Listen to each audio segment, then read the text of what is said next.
a entrar en materia nacional porque nos acompaña el doctor Jorge Rodríguez, él es subdirector de la promoción de la salud del Ministerio de Salud. Vamos a hablar sobre el brote de meningitis en Panamá, ¿cierto o falso? Bienvenido, doctor, ¿cómo está? Buenas, muy bien, gracias a Dios. Aquí siempre apoyando cualquier idea que sea prevención en la salud en toda la población. Así es. Vamos primero a hablar sobre precisamente el brote de meningitis. Y describiendo qué es la meningitis para todos nuestros televidentes. Sí, claro, en realidad esto no es algo raro que en Panamá se den este tipo de brotes, ¿no? Casualmente, cada año siempre hay unos que otros casos como tal. El problema radica aquí en que hay diferentes tipos de meningitis. Ok. Y hay una meningitis que puede complicarse y ocasionar lo que es el fallecimiento de las personas. Entonces, por eso es importante identificarla en forma oportuna. Ok, ¿cuáles son las características de los síntomas de meningitis? ¿Y cómo identificar qué tipo de meningitis yo tengo? Claro, bueno, en realidad la meningitis, o sea, el cerebro tiene una especie, digamos, de tela que la recubre. Cuando esa tela o membrana se inflama, produce meningitis. Y esto puede deberse a muchas causas. Virus es lo más común, lo que son las bacterias, que ahí es donde viene el problema cuando es una bacteria. Pueden ser también hongos, pueden ser parásitos, pueden ser químicos irritantes, entre otras cosas como tal. Y casi siempre los síntomas más comunes, como es en la cabeza, sería dolor de cabeza intenso. Intenso, exacto. Fotofobia, es decir, me comienza a molestar la luz en sí. Hay otro aspecto que comienza náuseas, vómitos, y el vómito es un vómito muy típico que la persona vomita en forma de proyectil, prácticamente. Como la niña del ¿no? exorcista. Algo parecido, más o menos, ¿no? Sí, es como la niña del exorcista. Entonces, es así como intenso el vómito. Y hay otra cosa que es el cuello, se pone bien rígido, que la persona prácticamente no puede doblarlo, o sea, hacia arriba. Esto hacia es el abajo. tema de hacer este movimiento. Un niño no puede decir, por ejemplo, un bebé no puede decir, mamá, me duele el cuello, mamá, esto me duele la cabeza. Los papás, ¿cómo alertarnos? Por ejemplo, porque puede ser un virus de resfriado normal y que tengan ganas de vomitar y todo esto. ¿Cómo saber que, sabes qué? Yo tengo que ir para el médico porque esto puede ser meningitis. Sí, la diferencia, por ejemplo, entre el adulto a lo que es el niño, es que en el niño además puede haber fiebre. El niño, en este caso, entonces no comienza, o sea, pierde el apetito, no quiere comer, se muestra decaído, comienza a estar muy irritable, comienza a llorar demasiado. Inclusive puede tener hasta eventos de diarreas, o sea, adicional a todo lo anterior que hemos mencionado. Entonces ahí es donde viene un aspecto que uno tiene que independientemente llevarlo a una instalación de salud para que lo evalúen, porque pues una persona con este tipo, digamos, de características definitivamente tiene que ser tratada independientemente de la causa o el origen como tal. Entonces, cuando llega a la instalación de salud, el médico, al evaluarlo, si sospecha que puede ser un cuadro de meningitis, entonces ahí le haría los estudios pertinentes para poder determinar si lo tiene, porque lastimosamente uno no puede identificar si es un cuadro viral o un cuadro bacteriano a través de los síntomas. Solamente uno tiene que hacer un estudio que extrae líquido y entonces lo manda a analizar y ahí entonces uno evalúa. Doctor, una pregunta. ¿Cómo se contagia o se adquiere la meningitis? Bueno, prácticamente está en lo que es la parte del ambiente, ¿no? O sea, igualito imagínense una influenza como tal, en donde la persona hablando, tosiendo, estornudando, respirando, en una persona que haya estado expuesta, o se toque los ojos, la nariz o la boca, se esté chupando los dedos, o sea, todo esto puede fácilmente que la persona contraiga lo que es la infección que está en el ambiente específicamente. Entonces, la diferencia de esto está de que si el cuadro es bacteriano, puede complicarse y la complicación puede llegar a un extremo de que la persona puede tener deterioro cognitivo, o sea, problemas para la parte de la inteligencia, si lo vemos de esa manera. Inclusive puede llegar a tener lo que es ya un daño cerebral de una forma mucho más importante. ¿Por qué? O sea, ¿cuál es la diferencia de la bacteriana? De viral y el bacteriano. Ajá, ¿por qué? Bueno, en realidad... ¿La viral se puede convertir en bacteriana? No, en realidad no. La viral, en realidad, el que es lo más común, prácticamente el cuerpo la puede manejar sola, sin necesidad, digamos, de una ayuda externa. En este caso, generalmente el cuadro va pasando en unas 2 semanas, sin ningún tipo de inconveniente. La bacteriana no.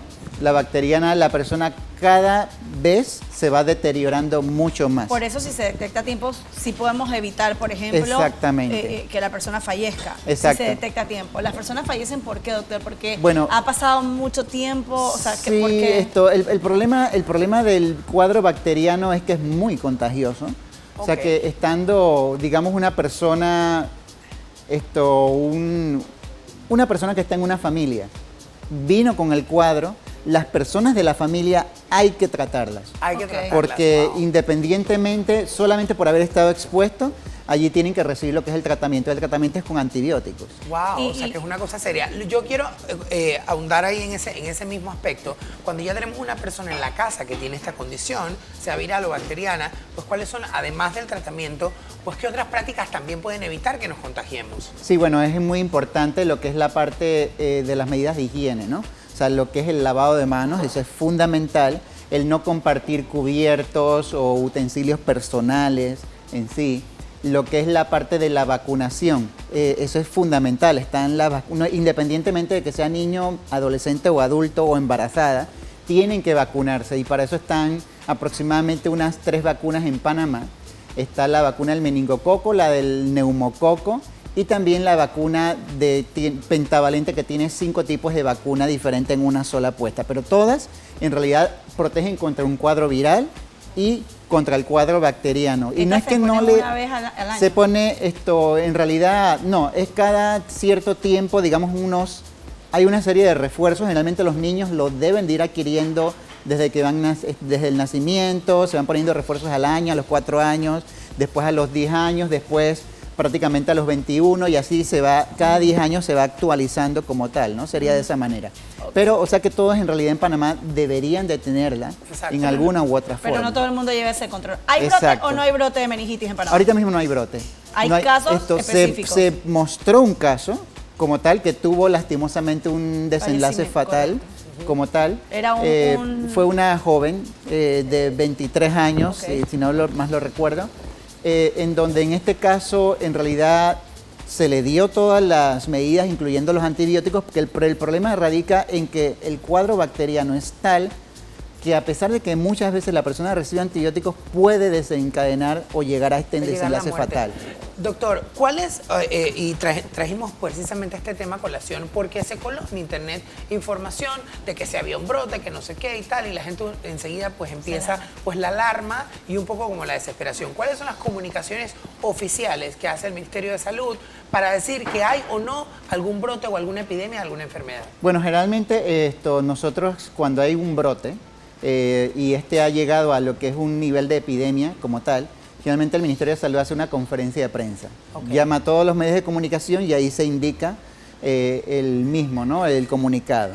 Los otros medios oficiales sería lo que es la parte del Twitter del Ministerio de Salud. Allí se van indicando los que son los comunicados o se van dando los que son las medidas preventivas. O inclusive también pueden ser lo que son los Twitter de las autoridades del Ministerio de Salud, entre ellos el Ministro de Salud y lo que son otros directores. Sí, el Ministro de Salud, yo veo que es bien activo en Twitter, sobre todo mandando los comunicados y noticias de que tanto interesa a la población.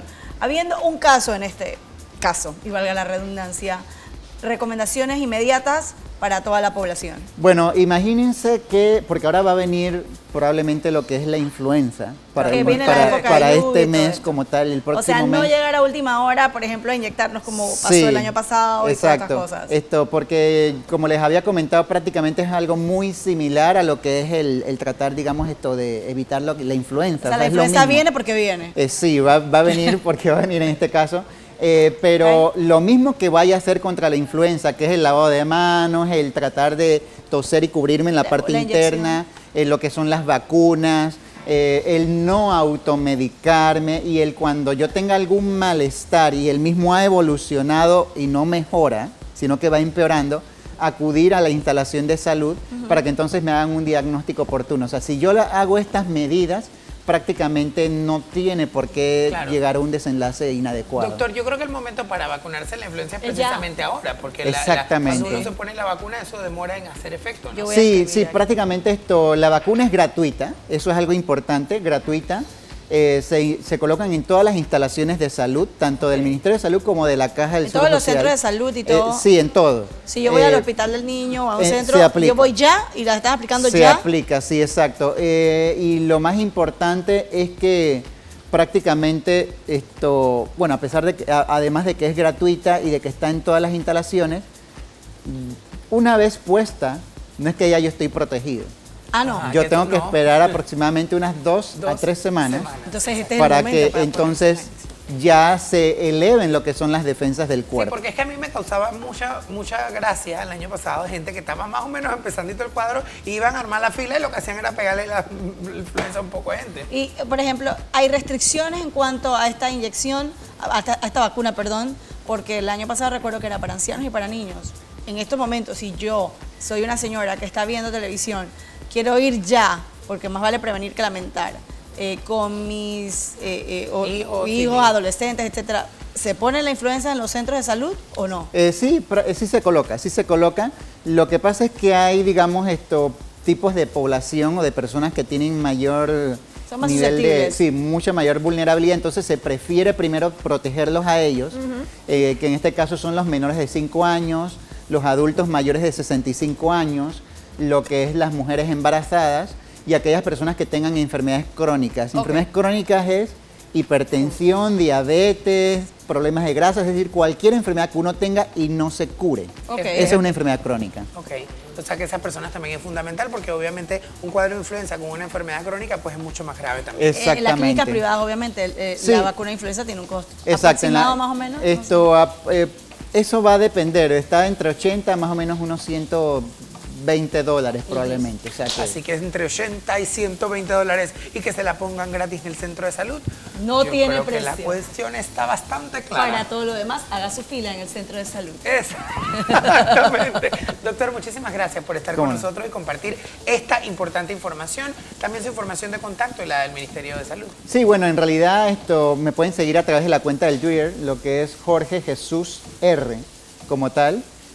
Principalmente, y ahí yo generalmente soy muy activo en Twitter también y yo coloco mucha información, sobre todo en lo que es la parte de educación para la salud y en estilo de vida saludable, así que allí con mucho gusto me pueden seguir. Así es, muchísimas gracias, doctor. El doctor Jorge Rodríguez estuvo con nosotros hablando un poquito acerca de este tema tan importante para toda la población.